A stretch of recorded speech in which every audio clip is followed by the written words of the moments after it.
আওয়ামী আমলে ব্যাপক লুটপাটে জড়িত ৩৬ বেসরকারি কোম্পানির আর্থিক প্রতিবেদনে হাত দিয়েছে নিয়ন্ত্রক সংস্থা এফআরসি। তালিকায় আছে এস আলম গ্রুপের একাধিক কোম্পানি, ইসলামী ব্যাংক সহ ডজনের বেশি ব্যাংক, বীমা ও সেবা খাতের কোম্পানি। গোয়েন্দা সংস্থার দেয়া তথ্যের ভিত্তিতে তদন্ত হচ্ছে বলে জানিয়েছেন এফআরসি চেয়ারম্যান। জানান, কোনো কোনো কোম্পানির একাধিক অর্থ বছরের অডিট রিপোর্ট পরীক্ষা করা হবে। অনিয়ম পেলে জড়িত সব পক্ষকেই শাস্তির আওতায় আনা হবে। রুহুল আমিনের রিপোর্ট। রাষ্ট্র ক্ষমতা ব্যবহার করে এক যুগ আগে ইসলামী ব্যাংকের নিয়ন্ত্রণ নেয় চট্টগ্রাম ভিত্তিক বিতর্কিত এস আলম গ্রুপ। এরপর ঋণের নামে ব্যাংকটি থেকে লুট করে প্রায় ১ লাখ কোটি টাকা।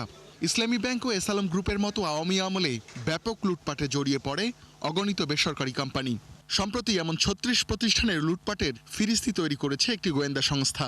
এরপর ব্যবস্থা নিতে রিপোর্ট পাঠিয়ে দেয়া হয় জাতীয় রাজস্ব board, NBR, financial reporting council, FRC সহ কয়েকটি দপ্তরে। এফআরসি চেয়ারম্যান জানান, পুঁজিবাজারে নিবন্ধিত কোম্পানিও আছে এই তালিকায়। এই মুহূর্তে আমরা ৩৬টা প্রতিষ্ঠান নিয়ে কাজ করছি। বিভিন্নভাবে আমাদের কাছে তথ্য আসে যে এখানে কোনো সমস্যা আছে। সেই তথ্যের ভিত্তিতে বিশেষ তথ্য তো আমরা পাই বিভিন্ন জায়গা থেকে, তার ভিত্তিতে আমরা কাজ করছি। এবং সেগুলো প্রাইভেট লিমিটেড কোম্পানি আছে, পাবলিক লিমিটেড কোম্পানি আছে, ব্যাংক আছে। এফআরসি চেয়ারম্যান জানান, তদন্তে আর্থিক প্রতিবেদনের অনিয়ম খুঁজে বের করা হবে।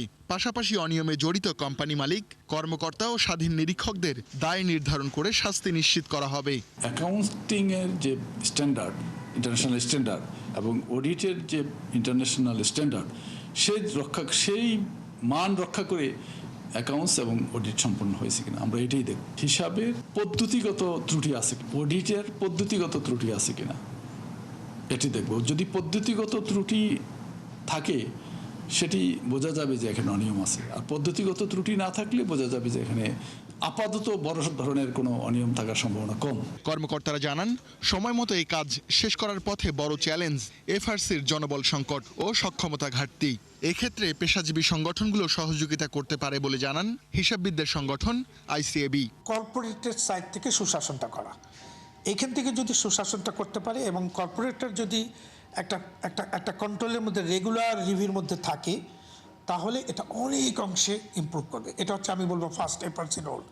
সেকেন্ড এফআরসি রোল যেটা, সেটা অবভিয়াসলি অডিট কোয়ালিফিকেশন। অডিটের কিন্তু আমরা অলরেডি দেখছি, বাট অবভিয়াসলি কোনো কমপ্লেন এই দিতে আসলে they have every right to review also same thing. সেক্ষেত্রে এফআরসি দরকার পড়লে আমাদের থেকে সাপোর্ট নিতে পারে ইন টার্মস অফ ট্রেনিং এবং রুলস রেগুলেশন, ওদের এক্সপার্টিস সেভাবে নাই। অনিয়মের ধরন বিবেচনায় ব্যাংক ও পুঁজিবাজারে তালিকাভুক্ত কোম্পানিকে তদন্তের আওতায় আনাকে ইতিবাচকভাবে দেখছেন হিসাববিদরা। এফআরসি যেন এই পার্টটাতে ভালো করে নজর দেয়।